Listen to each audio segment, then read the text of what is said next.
So జేటీహెచ్ 3132 BTech exams నడుస్తూ ఉన్నాయి. Students రాస్తా ఉన్నారు. సో కొన్ని మిస్టేక్స్ చేస్తూ ఉన్నారు ఎగ్జామ్స్‌లో. చాలామంది కూడా చెప్పడం కూడా జరిగింది. చాలామంది కూడా మనకి కామెంట్ రూపంలో తెలియజేయడం జరిగింది. ఆ మిస్టేక్స్ చేయటం వల్ల మీకేమన్నా ప్రాబ్లమ్ ఉంటుందా? సో ఇక రాబోయే ఎగ్జామ్స్‌లో వాటిని రెక్టిఫై చేసుకుంటారని చెప్పేసి వాటి గురించి చెప్పదలిచాను. ముందుగా అయితే ఇంతవరకు ఈ ఛానల్ సబ్స్క్రైబ్ చేసుకున్న వాళ్ళు ఎవరైనా ఉంటే సబ్స్క్రైబ్ చేసుకొని ఈ వీడియోని లైక్ చేసి షేర్ చేయండి. మీకు కనుక నాతో మాట్లాడాలంటే కాల్ మీ 4 ద్వారా కాల్ చేయండి. తెలుగు ఇంజనీరింగ్ ఎడ్యుకేషన్ టెలిగ్రామ్ ఛానల్‌లో జాయిన్ అవ్వండి. ఈ వీడియోకి హైప్ ఇవ్వండి. ఇక టాపిక్‌లో వెళితే ఏంటంటే మొదటి మిస్టేక్ వచ్చేసరికి ఏంటంటే చాలామంది స్టూడెంట్స్ వచ్చేసరికి ఎగ్జామ్స్ రాస్తా ఉన్నారు. అందుట్లో కొంతమంది ఈ ఎగ్జామ్ ఏదైతే ఉంటుందో దానికి సబ్జెక్ట్ పేరు ఇవ్వరు ఎగ్జామ్‌లో. దానికి సబ్జెక్ట్ కోడ్ ఉంటుంది. ఆ సబ్జెక్ట్ కోడ్ ఎంటర్ చేయడం తప్పు చేశాను, ఎంటర్ చేయలేదని కొంతమంది చెప్తా ఉన్నారు. అయితే మీ ఇన్విజిలేటర్ గనక చెక్ చేసుకుంటే పెద్దగా ప్రాబ్లమ్ ఏముండదు. ఎగ్జామ్ సెల్‌లో ఇక అయన్నీ చెక్ చేయరు నాకు తెలిసి. అయితే సబ్జెక్ట్ కోడ్ అనేది పెద్దగా ప్రాబ్లమ్ ఉండదు. కానీ కంపల్సరీగా వేయాలి. ఎందుకంటే ఇప్పుడు బుక్లెట్లనేవి వాళ్ళతో పాటు మీకు ఈ వాల్యుయేషన్‌కెళ్తాయి. సో, ఆ సబ్జెక్ట్ పర్టిక్యులర్ ఇదేదైతే ఉందో అయి మొత్తం కట్టకడతారు కాబట్టి సబ్జెక్ట్ కోడ్ పెద్దగా పట్టించుకోరు అక్కడ వాల్యుయేట్ చేసేవాళ్ళు. ప్రాబ్లమ్ ఎప్పుడొస్తదో తెలుసా? మీకు రిజల్ట్స్ వచ్చిన తర్వాత పొరపాటున ఆ సబ్జెక్ట్ గనక మీరు ఏదైతే సబ్జెక్ట్ కోడ్ రాయలేదో అది గనక ఫెయిల్ అయితే అది రీవాల్యుయేషన్‌కో, రీకౌంటింగ్‌కో, ఛాలెంజ్ వాల్యుయేషన్‌కో వెళ్ళినప్పుడు అప్పుడు మీరు దెబ్బైపోతారు. ఓకేనా?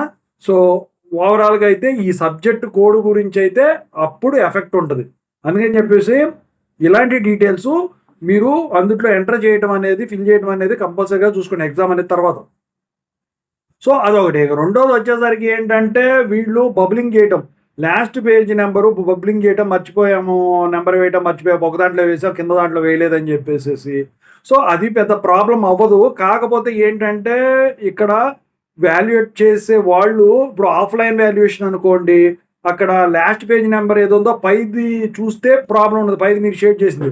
కిందది షేడ్ చేయని చూసారనుకోండి, అతను ఎక్కువ పేపర్లు చేసేసి ఉండి ఇబ్బంది పడి ఇక వెళ్ళలేని పరిస్థితిలో అది ఎక్కడ ఎండ్ చేశాడో తెలియకుండా మీరు గనక స్ట్రైక్ ఆఫ్ మీ రాకుండా కొట్టేయకుండా ఇదంతా చేసి పేజ్ వదిలి రాస్తే అక్కడ మీకు దెబ్బ అయిపోతుంది. అది పేపర్ వాల్యుయేషన్‌కి వెళ్ళదు ఆ పేజెస్‌కి. ఎందుకంటే అది మీ తప్పు ఉంది అక్కడ.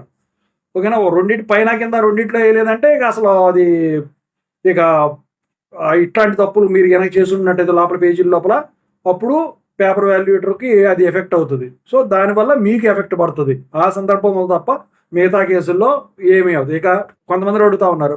ఇప్పుడు బుక్‌లెట్ సీరియల్ నంబర్ ఏదైతే ఉంటదో అటెండెన్స్‌లో ఎంటర్ చేసేటప్పుడు తప్పులు చేశామని చెప్పేసేసి, వేరే వాడిది ఏసామని చెప్పేసి. అదొచ్చేసరికి ఏంటంటే మార్కర్‌తో ఇదే ఉంటది కదా! వైట్నరు. దాంతో చేయొచ్చు వాళ్ళు ఎగ్జామ్స్ ఎళ్ళే వాళ్ళు. కానీ ఇది పట్టించుకోరు వాళ్ళు. కానీ ఈ బుక్లెట్‌లన్నీ గూడా నాకు తెలిసి మామూలుగా ఆర్డర్‌లో పెట్టుకుంటా వస్తారు. 40 బుక్లెట్ల కింద కడతారు కాబట్టి అది అక్కడికెళ్ళిద్ది. కాకపోతే ఇందాక ఫస్ట్‌లో ఒకటి చెప్పాను చూసారా కేసు. ఆ కేసు లాంటిదే ఇదైతే తప్ప మిగతా కేసుల్లో ఏముండదు. సో, ఇప్పటివరకు జరిగిపోయింది ఏదో జరిగిపోయింది. ఇక ముందైనా మంచిగా ఇది చేయండి. ఎన్నో సార్లు చెప్పాను మీరు అదే తప్పు చేస్తా ఉన్నారు. సో, ఇవి జేఎన్‌టీహెచ్ స్టూడెంట్స్ మిస్టేక్స్ అన్నమాట. 3132 బీటెక్ ఎగ్జామ్స్‌లో.